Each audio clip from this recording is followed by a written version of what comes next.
Hello YouTubers, welcome to another edition of Mongol Vocabulary on AP World Vocab. This is my little Mongol Bruce. Say hi, Bruce. Yeah, there we go. Today we're going to look at 4 words. 3 of them are people. One of those people isn't even really a person. And then the last one is a society of people. And so we're still talking about the Mongols and how they rose to power. The first word is Prester John. Prester John is the name of a mythical king that the Europeans believed would help them defeat the Muslims. Prester John is not a real person. It's the name that essentially the Europeans gave to, at least some of them, gave to the Mongols because they didn't know who the Mongols were, but what they did know is that the Mongols had come across from somewhere and started beating up on the Muslim Empire. They in fact killed the Caliph and did something that the European Christians weren't able to do, which was strike kind of a very important victory or blow to the Muslims in the area of the Middle East and force them to kind of fall from power.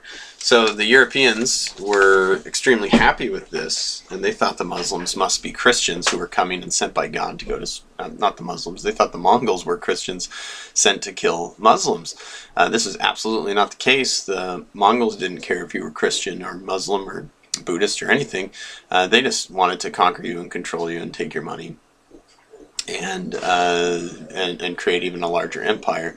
But had they been able to defeat more of Eastern Europe than just Russia, they would have gladly gone in and tried to destroy Western Europeans as well. So this was kind of an interesting way. It kind of showed that the Europeans were not really connected very much to the world society at this time. They didn't really even understand who the Mongols were. So the next word is Kublai Khan.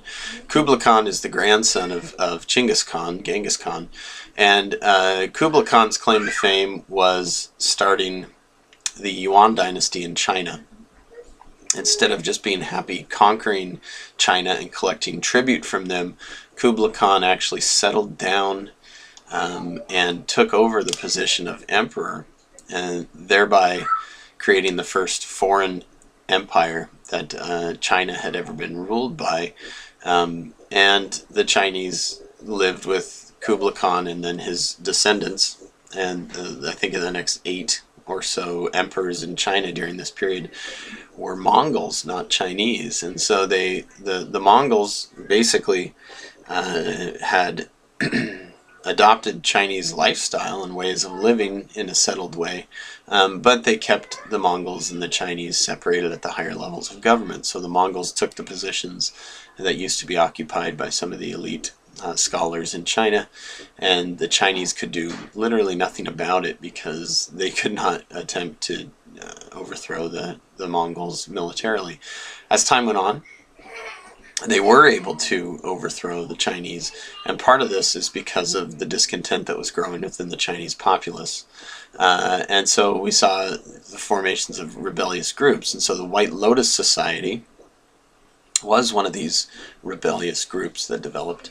And the White Lotus Society was essentially able to stir up enough discontent and promise people of China that they had magical powers that could that would help them basically defeat the Mongols, and it led to the Mongols fleeing from China and the founding of the new dynasty, the Ming dynasty in China. So the White Lotus Society was important because it was this this secret society that was aimed at basically toppling the Yuan dynasty, and it was for the most part successful because of other factors that were happening in China as well. China was tired of being ruled by foreigners. The next word is another European interloper into China, and this was Marco Polo. So Marco Polo was a European explorer. He was from Italy, and he spent I think over 20 years with Kublai Khan in the Yuan court in China, trying to learn about what was going on in China at the time and bring back some of that knowledge to Europe. This is interesting because he comes to China during a time when China was actually being ruled by a foreigner, and Kublai Khan is essentially the one who's telling him about China, even though Kublai Khan was not Chinese, he was a Mongol. So he was one of the only Europeans at the time. This is why he was important to witness the Mongol Empire, and he brought back some of that curiosity and the things that he brought back from the East, the spices and the material goods and some of the technological achievements that the China and the East had achieved, made the Europeans extremely curious and led to a little bit more exploration as time went on. So those are our 4 words. And I'll be back again. If I was going to do drawings, I was going to try to show you my drawings of these guys, but they all ended up going backwards. Check that out. So unless I showed you the back side of it, I guess I could do it like that. So there's the Europeans, all happy that the Mongols are taking over the Muslim empires. And then this is Kublai Khan's drawing. See that? We have the Mongols coming in to China and taking over the Song dynasty and forming the Yuan dynasty in China, and Kublai Khan being responsible for that. And we have the White Lotus Society. This is the one you won't be able to read very well because it's the signs all say things that are like, hey, we hate you, go away, Mongols, you suck, and the Mongol Empire kind of understanding, oh, I am not really wanted anymore. And then finally, there's Marco Polo, and I drew Europe saying Marco and China saying Polo because it shows that he went between Europe and China and was able to learn some things about the Chinese. So hopefully this is helpful, beneficial to you, and there's only a couple more words. I'll probably get on here and talk about some of the answers to the questions that that I sent you home with over this weekend. So be awesome, and I'll see you later.